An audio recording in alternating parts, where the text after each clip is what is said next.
جی میرے بھائی، کیا نام ہے آپ کا؟ شمس توحید فرام پنڈی. کیا حال ہیں آپ کے؟ ٹھیک ٹھاک ہیں؟ میں نے اس وقت بھی غلط نہیں کہا تھا. اور جو اب آپ بتا رہے ہیں وہ تو میں نے ابھی 4 5 6 دن 7 دن پہلے 23 ستمبر کو جو اسلام آباد ہم گئے ہیں کورٹ، تو اس کے باہر جو ویڈیو بنائی ہے کچھ لوگوں نے، میرا خیال ہے آپ نے وہ ویڈیو دیکھی ہے یا نہیں دیکھی. اس میں بھی میں نے یہی موقف دہرایا ہے. میں اپنی بات سے پھرنے والا نہیں ہوں. بے شک اس میں کوئی شک نہیں ہے. اب بھی یہی کہتا ہوں کہ راجہ صاحب نے ساتھ دیا ہے سیف الرحمان کا. اور ابھی جو میں نے تھوڑی دیر پہلے اوپر وائس کی ہے اس میں بھی یہی کہا ہے کہ انہوں نے اس کو بھائی بنایا، اس نے ان کو بھائی بنایا. اب جو دو افراد بھائی بن گئے تو انہوں نے ایک دوسرے کا ساتھ ہی تو دینا ہے. یہ تو کہیں نہیں ہوا کہ ایک دوسرے کو بھائی بنایا ہو قتل کرنے کے لیے یا دشمنی نبھانے کے لیے. لیکن ہر چیز کے پیچھے کوئی نہ کوئی تھیوری ہوتی ہے، کوئی نظریہ ہوتا ہے.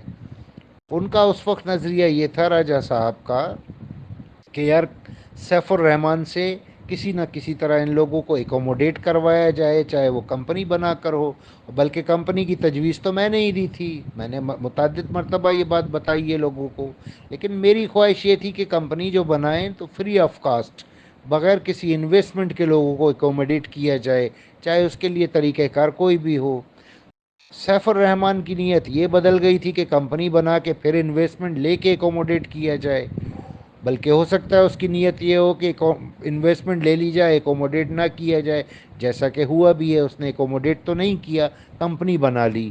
لیکن چونکہ اس وقت اپر لیول پر اندر کی باتیں جو چل رہی تھیں ان سے ہم بھی ناواقف تھے. ہمیں سچویشن کا صحیح ادراک نہیں تھا کہ اندرون خانہ چل کیا رہا ہے کیش ورتھ کے سلسلے میں. اور ظاہر سی بات ہے انسان غیب کا حال نہیں جانتا، نیتوں کا حال تو اللہ جانتا ہے نا. تو اس وقت کی سچویشن کے حساب سے جو میں نے کہا وہ بھی درست تھا، کیونکہ راجہ صاحب نے ساتھ دیا ہے.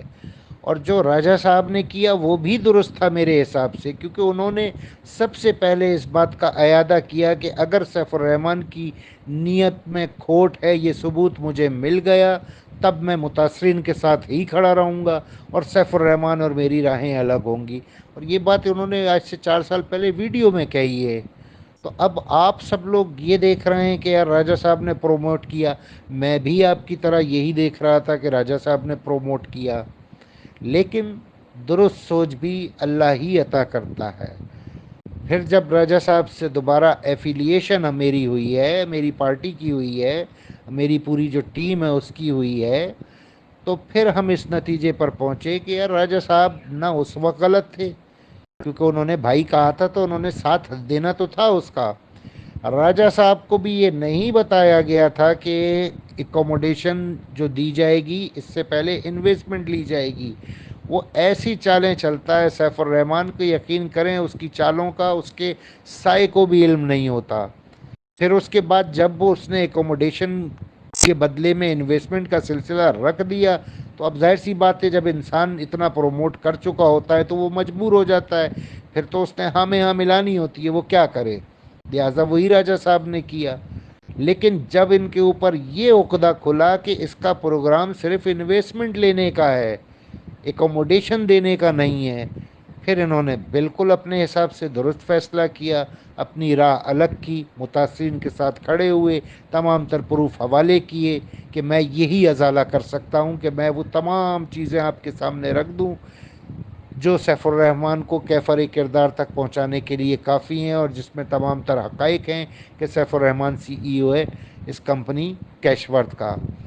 تو اب آپ ذرا تھوڑا سا ٹھنڈا مزاج کے ساتھ سوچئے کہ پھر انہوں نے غلط کیا کیا.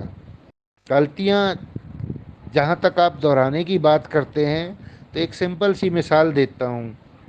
رسول کریم صلی اللہ علیہ وآلہ وسلم کو بدترین ایذائیں دی گئیں، ایسی ایذائیں کہ شاید ہی دنیا میں کسی کو ملیں. ایسی ایذائیں دینے والے بھی جب فتح مکہ کے دن مسلمان ہوئے، اقرار توحید بھی کیا، اقرار رسالت بھی کیا، تو کیا ان کی ان غلطیوں کو اللہ تعالیٰ نے یا خود رسول پاک نے سزا کے قابل سمجھا؟ جو بدترین غلطیاں تھیں. دیکھیں ہم اور آپ تو رسول پاک کی شان میں کسی قسم کی گستاخی کا سوچ بھی نہیں سکتے، لیکن ان لوگوں نے عملی گستاخیاں کی تھیں، بدترین اذیتیں دے کر، جسمانی بھی روحانی بھی، ہمارے نبی پاک کو. تو پھر جب نبی پاک سے انہوں نے معافی مانگی اور اسلام قبول کیا، تو کیا رسول پاک نے ان کی پرانی باتوں کو دہرایا؟ صرف سوال یہ ہے. یہاں پہ آج میں پھر اپنا وہی جملہ کوٹ کروں گا جو میں اکثر کہتا ہوں کہ دوستی ہو یا دشمنی ہو، آپ صرف رسول پاک کو فالو کیجئے. اپنے دشمن کے ساتھ وہی سلوک کریں جو رسول پاک کرتے تھے، اپنے دوست کے ساتھ بھی وہی سلوک کریں جو رسول پاک کرتے تھے. نہ رسول پاک سے آگے بڑھنے کی کوشش کریں اور نہ ہی ان سے پیچھے ہٹنے کی کوشش کریں. فلاح اسی میں ہے. بہت شکریہ.